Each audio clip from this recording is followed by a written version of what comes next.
Hello everyone. कैसे हो आप सभी लोग। जैसे कि आपको पता है कि मैंने अपने पिछली वीडियो में आपको इलेक्ट्रिक डायपोल के बारे में बताया था। वो इलेक्ट्रिक डायपोल जो आपके प्रीवियस ईयर में कई बार पूछा गया है। और मैं आपका स्वागत करता हूं आपके इस यूट्यूब चैनल एसआर मैथ्स पर। एसआर मैथ्स जहां पर आप पिछले साल में पूछे गए या पिछले कुछ सालों में पूछे गए क्वेश्चंस को कर रहे हैं। और मैं आपको यहाँ फिजिक्स के क्वेश्चन करा रहा हूँ। जी वे फिजिक्स के क्वेश्चन जो बहुत इंपॉर्टेंट है आपके एग्जाम के लिहाज से। और पिछले कई सालों में पूछे गए हैं।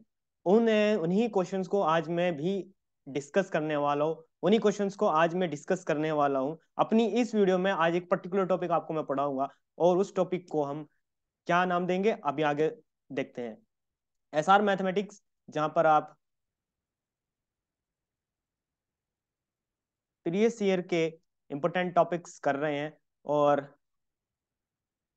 अच्छे से तैयारी कर रहे हैं। आशा करता हूं कि आपकी तैयारी अच्छी चल रही होगी। और आपकी तैयारी के साथ आपकी तैयारी में हल्का सा बूस्ट अप करने के लिए हम आपके लिए ये प्लेलिस्ट लाए हैं। इस प्लेलिस्ट में आप डेरिवेशन करेंगे, थ्योरी करेंगे और जितनी भी क्वेश्चन पूछने वाली पॉसिबिलिटीज हैं उन क्वेश्चंस को हम करेंगे यहाँ पर। आज का हम जो लेक्चर है वो गॉस थ्योरम के बारे में करने वाले हैं, क्योंकि पिछले लेक्चर में हमने अपना लेक्चर जो अटेंड किया था, जो दिया था, वो इलेक्ट्रिक डायपोल के बारे में था। इलेक्ट्रिक डायपोल एक अच्छा टॉपिक है जो पिछले साल में कई बार पूछा गया है। इलेक्ट्रिक डायपोल की एप्लीकेशंस पूछी जाती हैं। इलेक्ट्रिक डायपोल की डायमेंशन यूनिट पूछी जाती है। इलेक्ट्रिक डायपोल एक इंपॉर्टेंट टॉपिक है, आपको पढ़ना चाहिए। उसी टाइप का एक आज और क्वेश्चन लेकर आए हैं जो क्वेश्चन है गॉस थ्योरम का। गॉस थ्योरम में कोई क्वेश्चन कुछ इस टाइप से पूछ लेता है कि state and prove Gauss theorem in electrostatics. 14, 18, 19 में पूछा गया है। 20 और 22 में भी पूछा गया है और 13, 14 में भी पूछा गया है। क्वेश्चन नंबर 2 कुछ इस टाइप से पूछ लेता है कि obtain an expression for intensity of electric field nearly near uniformly charge infinitely strong long straight wire. कुछ इस टाइप से भी पूछ लेता है obtain expression for electric field intensity with the help of Gauss law. हमसे वो ऐसे भी पूछ लेता है। अब हमको इन सभी क्वेश्चंस को ध्यान में रखते हुए अपना रिवीजन करना होगा। ये मोस्ट इंपोर्टेंट क्वेश्चन है, कई बार पूछा गया और काफी डिफिकल्ट भी लगता है लोगों को, बच्चों को। आज इन्हीं कुछ क्वेश्चंस के बारे में हम डिस्कस करने वाले हैं। और इस पूरी वीडियो में एप्लीकेशन गॉस लॉ और उसकी एप्लीकेशंस के बारे में आज हम पढ़ेंगे।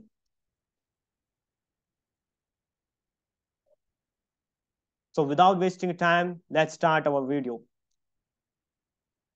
आप गॉस लॉ को पढ़ने से पहले आप इलेक्ट्रिक फ्लक्स पढ़िए कि इलेक्ट्रिक फ्लक्स क्या होता है। इलेक्ट्रिक फ्लक्स होता है the electrical lines passing perpendicularly from surface of the plane. वो कह रहा है कि जो नंबर ऑफ इलेक्ट्रिक लाइंस, जैसे कि आप एक सरफेस मान लीजिए, ये एक सरफेस है, कि इससे निकलने वाली इलेक्ट्रिक फील्ड लाइंस जो कि इस प्लेन के परपेंडिकुलर होगी, वो इलेक्ट्रिक फ्लक्स होगा। वो इलेक्ट्रिक फ्लक्स होगा। इसको हम इलेक्ट्रिक फ्लक्स के नाम से जानते हैं। ये गॉसियन सरफेस एस हुई, ये इलेक्ट्रिक फील्ड लाइंस हुई। The number of electric field lines passing through perpendicular to the surface of the plane is known as electric flux. इसमें दो कंडीशंस होती हैं। पहली कंडीशन ये होती है कि let a plane of surface area, कि हम मानते हैं कि एक सरफेस एरिया है जिसका एरिया एस है, is placed in electric field of intensity ई। वो इलेक्ट्रिक फील्ड में रखा है जिसकी इंटेंसिटी ई है, such that the E lines are passing perpendicularly to then into it, perpendicularly to it, यहाँ इट आएगा। Then the electric flux will be, electric flux will be, electric flux कितना होगा? Electric flux होगा हमारा, electric flux होगा हमारा, हम एक सरफेस बना लेते हैं। ये हमारी इलेक्ट्रिक फ्लक्स की सरफेस हुई। ये हमारी सरफेस एस हुई। यहाँ से इलेक्ट्रिक फील्ड लाइंस जा रही है कुछ इस टाइप से परपेंडिकुलरली। ये इलेक्ट्रिक फील्ड लाइंस हुई और ये परपेंडिकुलरली जा रही है। तो इसका इलेक्ट्रिक फ्लक्स कितना होगा? इलेक्ट्रिक फ्लक्स को हम फाई ई से रिप्रेजेंट करते हैं, वो होगा ई इंटू एस। ठीक है। और दूसरा ये पूछता है कि let a plane of surface area S is placed in electric field of intensity E such that lines making an angle with normal then the flux will be. और वो नॉर्मल प्लेन के साथ एक एंगल बना रहा है, normal plane के साथ एक एंगल बना रहा है, उस एंगल को थीटा कहेंगे। और वो कितना होगा हम अभी पढ़ते हैं। मान लीजिए ये एक सरफेस है और इससे इलेक्ट्रिक फील्ड लाइंस जा रही हैं, इलेक्ट्रिक फील्ड लाइंस कुछ इस टाइप से जा रही हैं। नहीं भाई, ऐसे नहीं जाएंगी, एंगल बनाएगी ना आपकी बार। तो एंगल के लिए, एंगल के लिए हमें एक सरफेस बनानी पड़ेगी, जिसमें हम एक, चलिए, ये ऐसा आप ऐसा मान सकते हैं कि जो हमारा सरफेस है, ये हमारी सरफेस है, सरफेस एस, अब कुछ एंगल बनाएगी सरफेस प्लेन के साथ, ये इलेक्ट्रिक फील्ड लाइंस एक एंगल बनाएगी, और उस एंगल को हम थीटा कहेंगे। तो ऐसी कंडीशन में जो हमारा इलेक्ट्रिक फ्लक्स होगा वो कितना होगा, वो हमारा इलेक्ट्रिक फ्लक्स कितना होगा, ये हमारा नॉर्मल होगा। इलेक्ट्रिक फ्लक्स होगा हमारा, electric flux phi E is to integral form में होगा, ई इंटू डी ए, और ये वेक्टर फॉर्म में होगा। इसका इंटीग्रल करेंगे, सॉरी, अगर इसका हम वेक्टर हटाएंगे, वेक्टर का डॉट प्रोडक्ट हटाएंगे वेक्टर में से, तो हमारा क्या आएगा, ई डी ए कॉस थीटा। ये हमारा इलेक्ट्रिक फ्लक्स होगा जब electric field lines plane of perpendicular के साथ, प्लेन सरफेस के साथ एक एंगल थीटा बनाएगी। उस कंडीशन में हमारा electric flux phi E equals to E vector into d A vector होगा।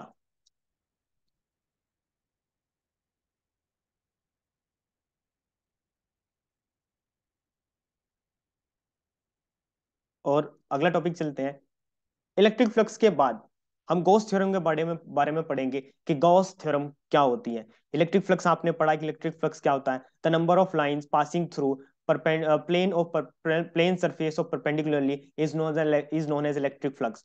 अब हम गॉस थ्योरम के बारे में पढ़ेंगे कि गॉस थ्योरम क्या होती है। आपके एग्जाम में गॉस थ्योरम कई बार पूछी गई, इस वजह से मैं आपको ये टॉपिक करा रहा हूँ, और इस टॉपिक का हम रिवीजन करेंगे, डिटेल में नहीं जाएंगे, पीएचडी नहीं करेंगे, इसका हम रिवीजन करेंगे। रिवीजन का मतलब है इसके हम डेरिवेशन करेंगे, इंपॉर्टेंट टॉपिक्स करेंगे, पॉइंट करेंगे इसके अंदर। कितने इंपॉर्टेंट पॉइंट्स है उसके अंदर हम आज इस वीडियो में डिस्कस करने वाले हैं। गॉस थ्योरम के बारे में पढ़ेंगे। गॉस थ्योरम गॉस ने दी थी, या जिसने भी दी थी, वो क्या दी थी, अकॉर्डिंग टू दिस लॉ, इस लॉ के according the electric flux passing through any close surface is equal to 1/epsilon naught times 1/epsilon naught times of total charge Q enclose by the close surface. वो बोल रहा है कि जो हमारा electric flux होगा, जो कि एक प्लेन सरफेस से इलेक्ट्रिक फील्ड लाइंस जा रही होंगी, उस उस इलेक्ट्रिक फील्ड लाइंस की जाने की वजह से इलेक्ट्रिक फ्लक्स होगा वो कितना होगा, वो टोटल चार्ज के 1/epsilon naught टाइम्स होगा। ये हमारा गॉस थ्योरम स्टेट करती है। यही होता है कि स्टेट, अगर आपके क्वेश्चन पेपर में पूछा जाए state and prove Gauss theorem,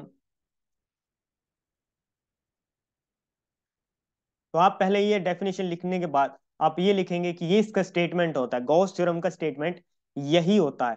अब आप इसका अगर डेरिवेशन करेंगे, इसके डेरिवेशन पे जाएंगे, इसके डेरिवेशन के लिए आपके लिए इसके डेरिवेशन करते हैं, देखते हैं स्लाइड में मैंने कुछ डाला है नहीं डाला है, नहीं भाई एप्लीकेशंस आगे, डेरिवेशन करते हैं। इसका डेरिवेशन कैसे करेंगे, डेरिवेशन के लिए आप एक सरफेस ले लीजिए, यहाँ कोई पॉइंट चार्ज ले लीजिए प्लस क्यू, पॉइंट ओ, इसे ओ मान लेंगे, और यहाँ कोई small area area element D A मान लेंगे। तो ये जो स्मॉल एरिया एलिमेंट के साथ एंगल बनेगा वो डी ओमेगा बनाएगा, और इस डी ओमे इसे डी ओमेगा का नाम देंगे। और यहाँ पे जो इलेक्ट्रिक फील्ड लाइंस निकलेगी वो इस टाइप की निकलेंगी इलेक्ट्रिक फील्ड लाइंस, और जो इलेक्ट्रिक फील्ड लाइंस के साथ एंगल बनाएगा उसको हम एंगल थीटा करेंगे, और इसको यूनिट वेक्टर एन नाम देंगे। ये पॉइंट पी है यहाँ पर, ये पॉइंट पी है, और ये स्मॉल एरिया एलिमेंट डी है। तो आप मुझे बताइए कि इस पॉइंट पी पर इलेक्ट्रिक फील्ड इंटेंसिटी कितनी होगी इस पॉइंट चार्ज प्लस क्यू की वजह से, जो कि ओ पोजिशन पे रखा है। कितना होगा electric field intensity at point P due to point charge plus Q placed at O will be is equals to 1/4 pi epsilon naught into Q upon are square. ये हमारी ई की वैल्यू हुई, इसको हम पहली इक्वेशन मानेंगे। और मुझे आप एक और बताइए, जो एंगल बन रहा है between area element A vector and E and intensity ई, वो कितना है, थीटा। तो हमारा जो वेक्टर फॉर्म आएगी, जो हमारी इलेक्ट्रिक फ्लक्स होगा वो कितना होगा, वो होगा हमारा ई डी ए कॉस थीटा। होगा, होगा नहीं होगा, बताइए, आप मुझे बताइए। इतना होगा, बिल्कुल होगा। और एक बात और बताइए, इसका आपको पता है कि ई डी ए कॉस थीटा। अब हम क्या करेंगे, ई की वैल्यू, इस ई की वैल्यू इसमें वो पुट कर देंगे। ठीक है, तो हमारा डी फाई ई कितना आएगा, डी फाई ई आएगा हमारा, डी फाई हमारा कितना आएगा, वैल्यू पुट करिए, वैल्यू पुट करने के बाद हमारा डी फाई ई आएगा, वो आएगा हमारा 1/4 pi epsilon naught into Q upon are square into d A cos theta. आपको एक बात समझ में आई, r square d a upon d A cos theta upon are square क्या होता है, वो हमारा d a upon d A cos theta upon are square हमारा डी ओमेगा होता है। डी ओमेगा क्या होता है, डी ओमेगा हमारा एक सॉलिड एंगल होता है, जो कि कहाँ बनता है, पॉइंट ओ पर, किसकी वजह से, एरिया एलिमेंट डी ए की वजह से। D A cos theta upon are square, ये डी ओमेगा सॉलिड एंगल होता है, जो कि हमारे पॉइंट ओ पर बनता है स्मॉल एरिया एलिमेंट ए की वजह से। तो हम क्या लिखेंगे यहाँ पर, हम लिखेंगे इसको हम यहाँ करते हैं, हम क्या लिखेंगे, d phi E equals to 1/4 pi epsilon naught into Q Q upon 4 pi epsilon into d omega. D omega आया आपका, डी ओमेगा क्या है, सॉलिड एंगल है जो कि पॉइंट ओ पर बन रहा है। अब हम क्या निकालेंगे, अब हम निकालेंगे net electric flux through surface या थ्रू गॉसियन सरफेस। वो उसको निकालने के लिए क्या करना पड़ेगा, हमें इसका इंटीग्रल करना पड़ेगा। इसका इंटीग्रल कर दीजिए, आप लिख सकते हैं कि ऑन इंटीग्रेशन, या ऐसा लिख सकते हैं therefore the electric flux coming out from the total surface A due to point charge Q will be, वो होगा d phi E is equals to integral Q upon 4 pi epsilon naught into d omega. इतना होगा, ये कितना हो जाएगा, phi E, ये net electric flux हुआ, is equals to Q upon 4 pi epsilon naught, बाहर आया, बाहर कर दिया, और इसका हम इंटीग्रल करेंगे डी ओमेगा। डी ओमेगा का आपको पता है कि जब हम डी ओमेगा का इंटीग्रल करेंगे वो हमारा कितना आएगा, phi E is equals to Q upon 4 pi epsilon naught into omega. और आपको पता है कि ओमेगा यहाँ पर क्या होता है, phi is equals to, omega की वैल्यू क्या होगी यहाँ पर, Q upon 4 pi epsilon naught into 4 pi. आपको ये पता होनी चाहिए, क्यों है आपको पता होनी चाहिए, आप रिवीजन कर रहे हैं। तो हमारा इलेक्ट्रिक फ्लक्स कितना आया, इलेक्ट्रिक फ्लक्स कितना आया, क्यू अपॉन एप्सिलॉन नॉट, जो कि हमारी गॉस थ्योरम का स्टेटमेंट है। आप समझे, हमारे गॉस थ्योरम का स्टेटमेंट आप समझे, क्या होता है कि phi is to Q upon epsilon naught. Gauss theorem यही कहती है कि जो हमारा इलेक्ट्रिक फ्लक्स होता है, जो हमारा इलेक्ट्रिक फ्लक्स होता है, वो तो टोटल चार्ज के 1/एप्सिलॉन नॉट टाइम्स के इक्वल होता है। ये हमारी गॉस थ्योरम का स्टेटमेंट और डेरिवेशन था। अब हम इसकी एप्लीकेशन करेंगे, इसकी एप्लीकेशन बहुत ज्यादा इंपॉर्टेंट होती है, आपको करनी चाहिए। इसकी एप्लीकेशंस आपको अच्छे से आनी चाहिए, इसकी एप्लीकेशंस की डेरिवेशन आपको अच्छे से आनी चाहिए, इसके डायग्राम, इसकी थ्योरी आपको अच्छे से पता होनी चाहिए, तब आप इस टॉपिक को इजीली कवर कर सकते हैं। आप इसका रिवीजन कर रहे हैं, मैं फिर बता रहा हूं, आप इसका रिवीजन कर रहे हैं, आप इसका डेरिवेशन मेरे साथ कीजिए, थ्योरी आप पढ़िए। हम इसका डेरिवेशन करते हैं, इसकी एप्लीकेशंस का डेरिवेशन करते हैं। जैसे कि मैंने थ्योरी आपके लिए यहाँ लिखी भी है, एप्लीकेशन ऑफ गॉस थ्योरम। पहली एप्लीकेशन क्या पूछता है, electric field due to infinitely long uniform charge wire कितनी होती है, ये हमारा डायग्राम होता है। और ये जो लेटेस्ट कंसिडर, जो हम इसका डायग्राम बनाते हैं, उसकी थ्योरी कुछ इस टाइप से लिखते हैं, a charge wire of infinite length, let lambda be the linear charge density of wire, let p be the point at distance r from wire at which we will find out the intensity of electric field. We draw a cylindrical surface passing through point p. This surface is called Gaussian surface. ये जो surface है, ये जो surface है, इसको हम Gaussian surface कहते हैं। ये पॉइंट पी है, ये small area element D S या डी ए कह सकते हैं, ये लेंथ एल है, और ये वायर है जो यूनिफॉर्मली चार्ज है, और जो ये यूनिफॉर्मली चार्ज है। Let d S is an area element, मैंने बताया ये डी एस एक एरिया एलिमेंट है। तो the normal at the point P will show the direction of d S. ये नॉर्मल पॉइंट पी, जो नॉर्मल होगा इस पॉइंट पी पर, ये किसकी डायरेक्शन शो करेगा, एरिया एलिमेंट डेस की और इलेक्ट्रिक फील्ड इंटेंसिटी की, जैसे कि यहाँ पर दिया हुआ है। इसका हम डेरिवेशन करेंगे, इसका डेरिवेशन हम यहाँ करते हैं, इसका डेरिवेशन करते हैं। इलेक्ट्रिक फ्लक्स आपको पता क्या है, इलेक्ट्रिक फ्लक्स आपको पता क्या होता है, हम यहाँ लिख सकेंगे from Gauss law, from Gauss law d phi E is equals to E d A cos theta. और आपको यहाँ पता होगा कि एंगल कितना बन रहा है। आपको यहाँ पता है कि यहाँ देख, क्योंकि इलेक्ट्रिक फील्ड इंटेंसिटी की डायरेक्शन और स्मॉल एरिया एलिमेंट की डायरेक्शन सेम है, तो कितना एंगल बनेगा? एंगल कितना बनेगा? एंगल बनेगा 0। तो डी फाई ई कितना होगा हमारा? डी फाई होएगा ई डी ए। क्यों? क्योंकि कोस जीरो कितना होता है हमारा? कोस जीरो कितना होता है हमारा? कोस जीरो हमारा 1 होता है। ठीक है, ई डी ए हुआ। और अब हम क्या करेंगे? अगर हमको electric flux passing through area element D A, if electric flux passing through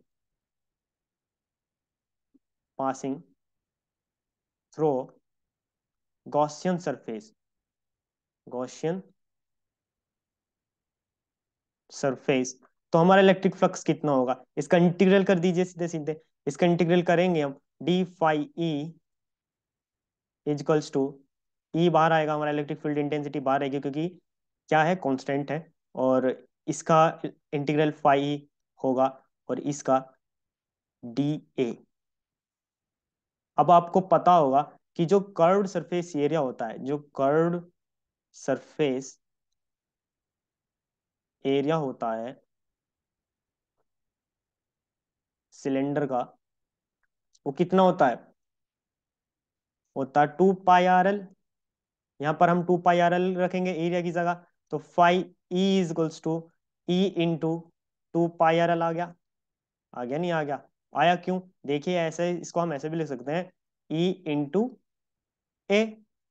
ए की वैल्यू हमने 2 पाई आर एल रखी यहाँ पर, क्योंकि जब हम इसका इंटीग्रेशन करेंगे तो एरिया आएगा ना। डिफरेंशिएशन हट जाएगा इंटीग्रेशन की वजह से, तो हमारा एरिया आएगा। एरिया आएगा, एरिया का वैल्यू हमने 2 पाई आर एल रखी। फाई ई इक्वल्स टू कितना होगा? ई इंटू 2 पाई आर एल हुआ। हाँ, ये तो हमने कर दिया ना 2 पाई आर एल। हम क्या लिखेंगे?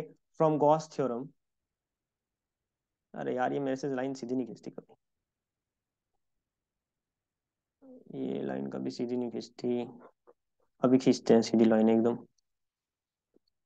कुछ तो देखो, ये, अरे, ये तो नई एप्लीकेशन पे आ गए हम। एक बार और करना पड़ेगा। ठीक है, ये लाइन खींची। ठीक है भाई, चलो। जो हमारा, अब क्या हमें क्या निकालना था? कि हमने इलेक्ट्रिक फ्लक्स निकाल लिया गॉसियन सरफेस से, इतना होगा। अब हम निकालेंगे from Gauss theorem. From Gauss theorem. Gauss theorem क्या कहती है? गॉस थ्योरम कहती है कि हम जो इलेक्ट्रिक फ्लक्स होता है, वो टोटल चार्ज के वो टोटल चार्ज के 1/एप्सिलॉन टाइम्स होता है। आप समझते हो? जो हमारा टोटल चार्ज होता है वो उसके 1/एप्सिलॉन होता है। और जो टोटल चार्ज है cylindrical cylindrical cylindrical Gaussian surface पर, जो चार्ज है वो कितना है? सरफेस चार्ज डेंसिटी लैम्डा, जो कि पूरे वायर पर यूनिफॉर्मली चार्ज है, और इनटू उसकी लेंथ, जब भी तो टोटल चार्ज होगा, इनटू 1/एप्सिलॉन टाइम्स 1/एप्सिलॉन टाइम्स। आप यहाँ देखिए, डायग्राम में देखिए, जो इसकी सरफेस चार्ज डेंसिटी है वो कितनी है? लेमडा। और इसकी एल एल लेंथ कितनी है? एल। तो उस पर टोटल चार्ज कितना होगा? Lambda into L. और हमारा जो गॉस थ्योरम है वो यही कहती है कि जो हमारा इलेक्ट्रिक फ्लक्स होगा वो चार्ज के, टोटल चार्ज के 1/एप्सिलॉन टाइम्स होगा। अगर 1/एप्सिलॉन टाइम्स होगा तो टोटल चार्ज कितना होगा? Lambda into 2 L. 1/एप्सिलॉन इसके मल्टीप्लाई में आया। तो अब हम क्या करेंगे? Lambda L upon epsilon note हुआ ये। हमको ये भी पता है कि इलेक्ट्रिक फ्लक्स की वैल्यू क्या है? इलेक्ट्रिक फ्लक्स की वैल्यू 2 पाई आर एल है। इलेक्ट्रिक फ्लक्स की वैल्यू 2 पाई आर एल है। तो 2 pi r l is equals to e 2 pi r l is equals to 1/एप्सिलॉन नोट इंटू लेमडा एल। इसको हम ऐसे लिख सकते हैं यहाँ से हम इसको ऐसे लिख सकते हैं ना, क्योंकि ये फाई इज के इक्वल्स है। ये फाई है, इलेक्ट्रिक फ्लक्स है। इलेक्ट्रिक फ्लक्स ये और ये बराबर होने चाहिए, तो ई 2 पाई आर एल की वैल्यू हम इसके इक्वल रख देंगे। यहाँ से क्या होएगा? यहाँ से ये टू सॉरी एल यहाँ से कैंसिल आउट हो जाएगा। तो हमारा ई कितना आएगा? ई कितना आएगा? ई आएगा हमारा लेमडा अपॉन, ये E is equals to lambda upon 2 pi epsilon naught into R. इसको हम इसको क्या लिख सकते हैं, is equals to 1/4 pi epsilon naught into 2 lambda by R. हम इसको ऐसा लिख सकते हैं। और यही हमारा गॉसियन लॉ की पहली एप्लीकेशन की डेरिवेशन का एंड होता है। ये इलेक्ट्रिक फील्ड इंटेंसिटी है। इलेक्ट्रिक फील्ड इंटेंसिटी है uniformly charge infinitely long wire की वजह से, जो कि इलेक्ट्रिक फील्ड इंटेंसिटी होती है वो इतनी होती है। ये हमारा डेरिवेशन होता है इस सरफेस का, कि जो इलेक्ट्रिक फील्ड इंटेंसिटी होती है due to infinitely long uniform charge wire, वो होती है E equals to lambda upon 2 pi epsilon naught into R. इसको हम ऐसा लिख सकते हैं 1/4 pi epsilon naught into 2 lambda by R. ये हमारा इलेक्ट्रिक फील्ड इंटेंसिटी हुआ। इसकी अगले एप्लीकेशन पे चलते हैं। इसकी एप्लीकेशन है electric field intensity due to a plane charge sheet of infinite extension. अब की बार हमको इनफाइनाइट एक्सटेंशन की एक प्लेन चार्ज शीट लेनी है और उसका electric flux, electric field intensity निकालनी है उसके थ्रू। हमको पता है इसकी थ्योरी, आपको अगर आप थ्योरी किसी बुक से पढ़ रहे हैं तो वहां से पढ़ सकते हैं। अगर आपको थ्योरी लिखने में प्रॉब्लम होती है तो जो मैंने थ्योरी लिखी है वो आपके बोर्ड एग्जाम के लिए सफिशियंट होगी और अच्छा मैटर होगा। बहुत इजी लैंग्वेज में मैंने थ्योरी लिखी है। लेट सिग्मा, ये सिग्मा है, let sigma be the surface charge density at a plane sheet, let P be the point at which we will find out the intensity of electric field. P a point है यहाँ पर जहाँ पर हम electric field intensity निकालनी है। ये P dash हुआ, ये पी हुआ। और इलेक्ट्रिक फील्ड लाइंस किस डायरेक्शन में जा रही है, इस डायरेक्शन में। स्मॉल एरिया एलिमेंट भी इस डायरेक्शन में है। ई इलेक्ट्रिक फील्ड इंटेंसिटी, ये हुआ इलेक्ट्रिक फील्ड इंटेंसिटी, इस डायरेक्शन में है। Small area element D S इस डायरेक्शन में है। तो हमारा स्मॉल लेंथ और we draw a cylindrical surface of cross section A which is passing through point P and P dash। एक क्रॉस सेक्शन सरफेस हमने ड्रॉ कर ली जो पॉइंट P और P डैश होकर जा रही है। This surface is called Gaussian surface. हम इसको गॉसियन सरफेस कहेंगे। और surrounding the normal eight point P, P dash will show the direction of ds। ये हमारी थ्योरी हुई। हम इसका डेरिवेशन करते हैं। आपको थ्योरी अगर बुक से पढ़ना चाहिए आप पढ़ सकते हैं, वरना जो मैंने थ्योरी लिखी आप उसका भी यूज कर सकते हैं और अपने क्वेश्चंस को अच्छे से अटेम्प्ट कर सकते हैं। अब हमको बताना है कि डेरिवेशन क्या होगा। अब इसमें डेरिवेशन आपको पता है कि इलेक्ट्रिक फ्लक्स कितना होता है हमारा। इलेक्ट्रिक फ्लक्स फाई ई कितना होता है हमारा, वो होता है d phi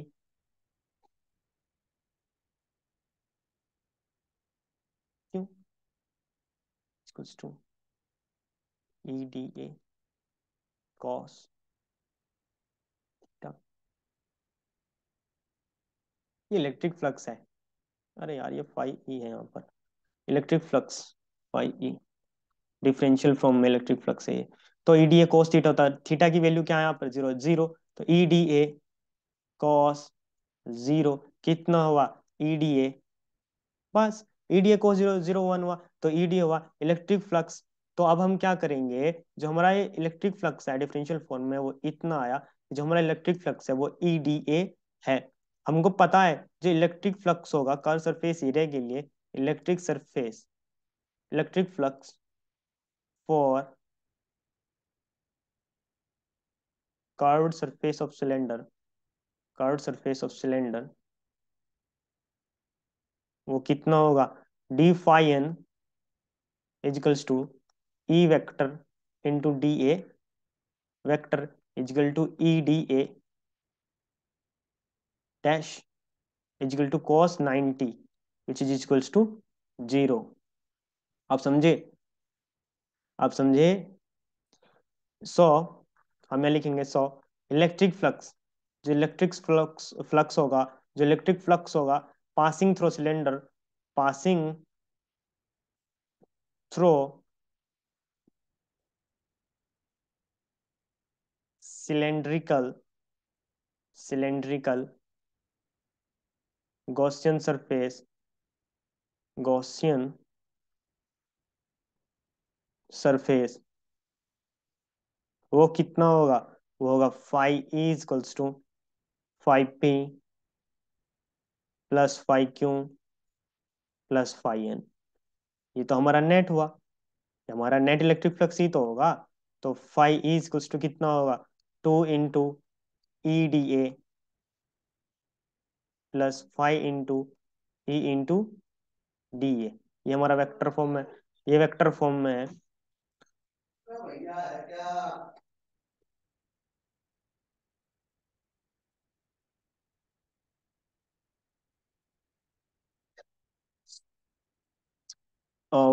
2 phi e into d a 3 video आ रही है। ये कितना होगा, ये हमारा होगा phi E is equals to 2 into, ये दोनों तो इक्वल होंगे ना,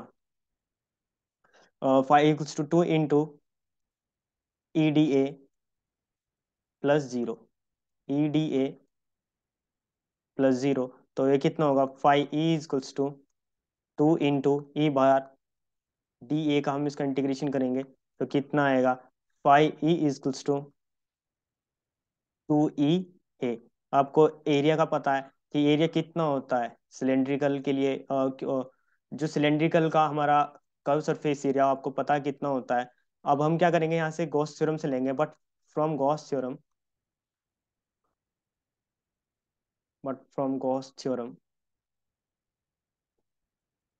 फाई ई कितना होता है हमारा, होता है हमारा 1/एप्सिलॉन naught times into total charge inside Gaussian surface. ठीक है भैया, टोटल चार्ज लिख लेते हैं हम। फाई ई इक्वल्स टू 1/एप्सिलॉन naught into a into sigma. अब समझ में आया, इज इक्वल्स टू ये कितना होगा, sigma A upon epsilon not होगा, होगा नहीं होगा। थोड़ी सी सरफेस और बढ़ा लेते हैं भाई, और स्क्रीन, ब्लैक स्क्रीन, इतना होगा हमारा। तो हैंस यहाँ लिखेंगे हम, hence sigma A upon epsilon naught कितना होगा, is equals to 2 into E A, या ऐसे लिख सकते हैं हम, जो इलेक्ट्रिक फील्ड इंटेंसिटी होगी sigma upon 2 epsilon naught into epsilon naught. और हमें ये भी पता है कि जो हमने सरफेस बनाई थी वो कुछ इस टाइप की बनाई थी, और यहाँ पर जो था 5 पी, और यहाँ हमारा 5 पी, ये हमारा चार्ज क्यू मान लीजिए, और यहाँ पर 5। Electric flux, net electric flux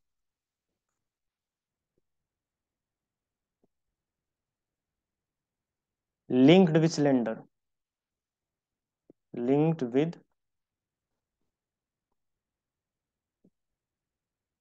cylinder, वो कितना होगा, क्यों अपॉन एप्सिलॉन नोड।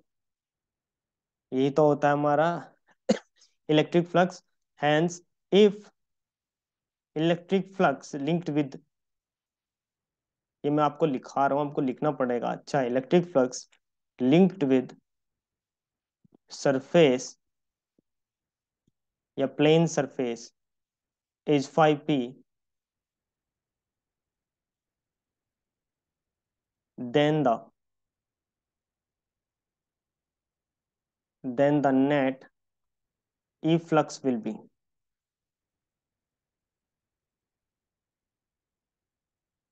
कितना होगा electric flux, net electric flux कितना, 5 E प्लस 5 पी प्लस 5, वो कितना होगा, क्यों अपॉन एप्सिलॉन नोड होगा। और इसका हम आगे का डेरिवेशन यहाँ करते हैं, वो कितना होगा, 2 5 P is equals to Q upon epsilon naught into 5।